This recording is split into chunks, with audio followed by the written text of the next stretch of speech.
हमेशा स्विमिंग करता है। पैट्रिक अपनी मोम के साथ ही लेक के पास जाकर गेम खेला करता था, क्योंकि उसका कोई भी दोस्त नहीं था। इस वजह से उसकी मोम ही उसकी दुनिया थी। वो अपनी मोम के साथ गांव में चलने वाली ट्रेन से भी रेस लगाता था एंड ऐसे ये दोनों डेली करते हैं। इन सब से आप यही समझ सकते हैं पैट्रिक की जिंदगी उसकी मोम के ही आसपास गुजर रही है। पैट्रिक और उसकी मोम का रिलेशन सेम ऐसा ही है जैसा हर एक बच्चे का अपनी मोम के साथ होता है। इन दोनों का रिलेशन इतना अच्छा है कि इन दोनों के बीच में किसी तीसरे इंसान की एंट्री नहीं हो सकती। लेकिन पैट्रिक की जिंदगी में अब एक ऐसा मोड़ आता है जब इस गांव में समर वेकेशन बनाने के लिए कई सारे लोग अपने बच्चों को लेकर आने लगे, मगर पैट्रिक किसी से भी क्लोज नहीं हो पाया क्योंकि उसे दूसरों से बात करने में डर लगता था एंड वो स्टार्टिंग से ही अपनी मोम के साथ रहता था, इसलिए वो अपनी मोम से ही बात कर पाता था। थोड़े दिन गुजर जाते हैं और हम नोटिस करते हैं पैट्रिक की मोम रोज रात को घर से बाहर जाने लगी है, वो भी काफी सज धज कर। हालांकि पैट्रिक ने स्टार्टिंग में कुछ भी रिएक्ट नहीं करा, लेकिन अब उसे शक होने लग गया था।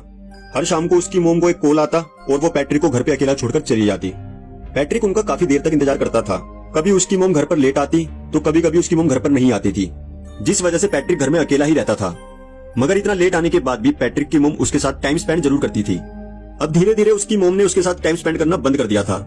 हर रोज वो पैट्रिक को यह कहकर झांसा दे देती थी कि मैं कल तुम्हारे साथ टाइम स्पेंड करूंगी।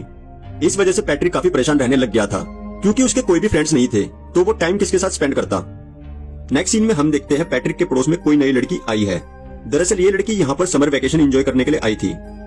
पैट्रिक इस लड़की से बात करने की कोशिश करता है, लेकिन ये लड़की उसे ऐसे इग्नोर कर देती है जैसे हर लड़की मुझे देखकर करती है। अगले दिन जब पैट्रिक की मोम घर से जाने लगती है तो उसे काफी बुरा लग रहा था, तो वो अपनी मोम की ड्रेस पर जूस से भरा हुआ गिलास गिरा देता है, जिसकी वजह से उसकी मोम उस पर काफी ज्यादा चिल्लाती है और उसे डांटने लगती है। यहाँ पर पैट्रिक की मोम अपने बेटे की बात नहीं समझ पा रही थी कि वो उनके साथ टाइम स्पेंड करना चाहता है और वो काफी ज्यादा अकेला फील कर रहा है, मगर उसकी मोम को कोई फर्क ही नहीं पड़ता।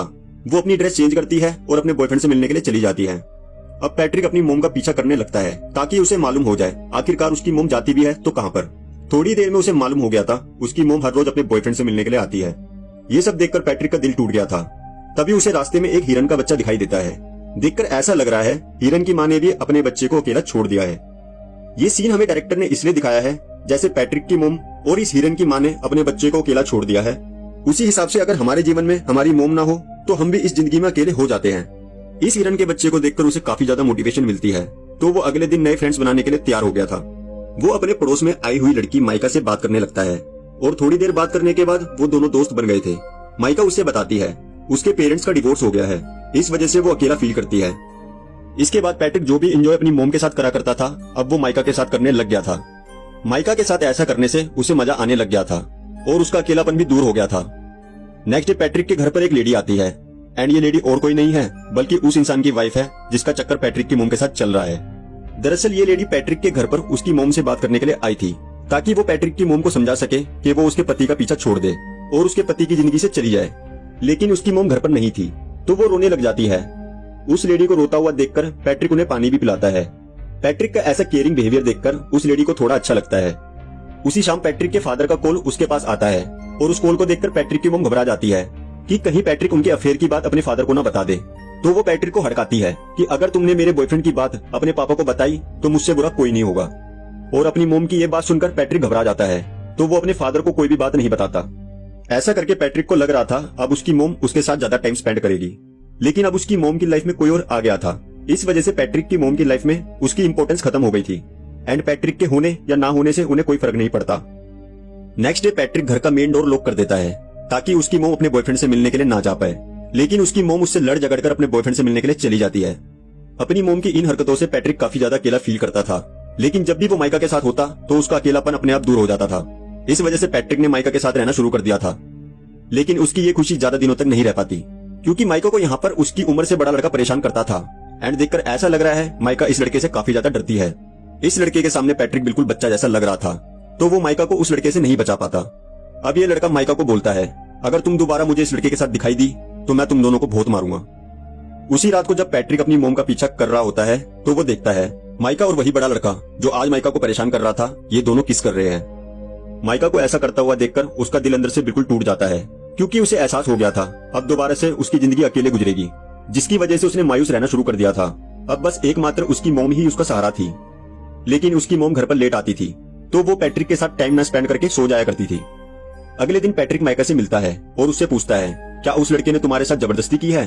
तो माइका उसकी ये बात सुनकर उससे डरकर भाग जाती है, तो पैट्रिक उसका पीछा करते हुए उसके घर में आ जाता है। अब माइका उससे बिना कुछ कहे बस रोए जा रही थी।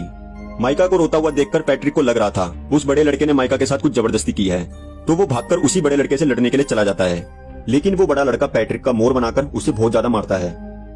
उसी शाम माइका पैट्रिक से मिलकर उससे बोलती है हम सिर्फ दोस्त हैं और उसे माइका की लाइफ में इंटरफेयर करने का कोई भी हक नहीं है। माइका की ये बात सुनकर पैट्रिक मानो पागल सा हो गया था। वो माइका के ऊपर अपनी सारी फ्रस्ट्रेशन और अपना सारा गुस्सा निकाल देता है, जिसकी वजह से माइका को ऐसा लग रहा था कि पैट्रिक एक साइको लड़का है, तो वो उससे डरकर भाग जाती है। दूसरी तरफ पैट्रिक को भी समझ नहीं आ रहा था कि वो इस बुरे वक्त को कैसे हैंडल करेगा, क्योंकि था तो वो एक छोटा बच्चा ही। एक तरफ उसकी मोम ने उसके साथ टाइम स्पेंड करना बंद कर दिया है और दूसरी तरफ माइका ने उसके साथ दोस्ती तोड़ दी है, तो वो बेचारा बिल्कुल फ्रस्ट्रेट हो गया था। शाम के टाइम उसकी मोम रोते हुए घर पर आती है एंड देखकर ऐसा लग रहा है उसकी मोम का ब्रेकअप हो गया है। इस वजह से उसकी मोम घर पर उदास रहा करती थी।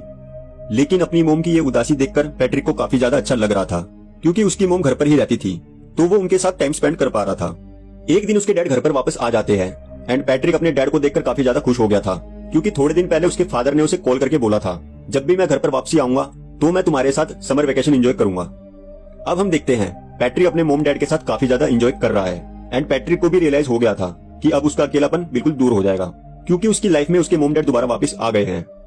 एक दिन पैट्रिक के फादर उससे पूछते हैं जब मैं घर पर नहीं था तो क्या तुम्हारी मोम का किसी के साथ अफेयर था, क्योंकि पैट्रिक की मोम के रंग ढंग बिल्कुल बदल चुके थे। इस वजह से उनके मन के अंदर शक बैठ चुका था।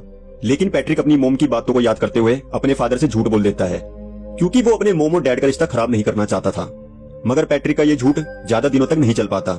एक दिन पैट्रिक जब सीढ़ियों से चलकर अपने घर पर आ रहा था तो उसकी नजर एक लेडी पर जाती है एंड ये लेडी और कोई नहीं बल्कि वही औरत है जिसके पति के साथ पैट्रिक की मोम का अफेयर चल रहा था। इट्स मीन इस लेडी ने पैट्रिक के फादर को सब कुछ बता दिया है जो पैट्रिक की मोम उनके पीठ पीछे करा करती थी। दरअसल इस लेडी ने पैट्रिक की मोम से बदला लिया है, क्योंकि पैट्रिक की मोम ने इस लेडी का घर बर्बाद किया था, तो इस लेडी ने भी पैट्रिक की मोम का घर बर्बाद कर दिया है। अब जब पैट्रिक घर के अंदर आता है तो उसके फादर बाथरूम में बैठकर रो रहे थे एंड अपने फादर को रोता हुआ देखकर उसे अंदाजा हो गया था कि अब उसकी जिंदगी में दोबारा अकेलापन आ जाएगा और वो फिर से डिप्रेशन में चला जाएगा। और ऐसा होता भी है। नेक्स्ट डे उसके फादर उन दोनों को छोड़कर चले जाते हैं एंड इसी के साथ उसके समर वेकेशन की छुट्टियां भी समाप्त हो जाती है। इतना कुछ होने की वजह से पैट्रिक की मोम उदास रहा करती थी। अपनी मोम की ये कंडीशन देखकर पैट्रिक उन्हें रियलाइज करवाना चाहता था कि वो उनकी लाइफ में क्या इंपॉर्टेंस रखता है। अगली सुबह जब पैट्रिक की मोम उसे छोड़ने के लिए स्कूल जा रही होती है तो उसी बीच एक रेलवे क्रॉसिंग उनके रास्ते के बीच में पड़ती है, तो पैट्रिक उस रेलवे क्रॉसिंग पर रुक जाता है ताकि वो देख सके क्या उसकी मोम उसे पीछे मुड़कर देखेगी या नहीं। लेकिन उसकी मोम उसे पीछे मुड़कर नहीं देखती।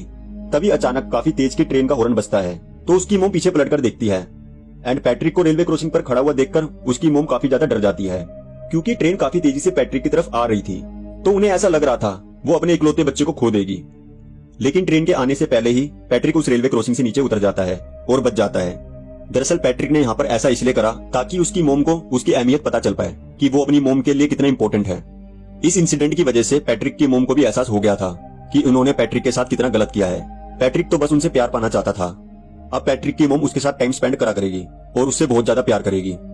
इस तरीके से इस मूवी का दी एंड हो जाता है और हम इस मूवी को देखकर यही समझ सकते हैं माँ बाप को अपने बच्चों की फीलिंग को समझना चाहिए, वरना उनका बच्चा गलत संगत में रहकर कुछ भी गलत कर सकता है। अगर आपको वीडियो अच्छी लगी हो तो लाइक करिए।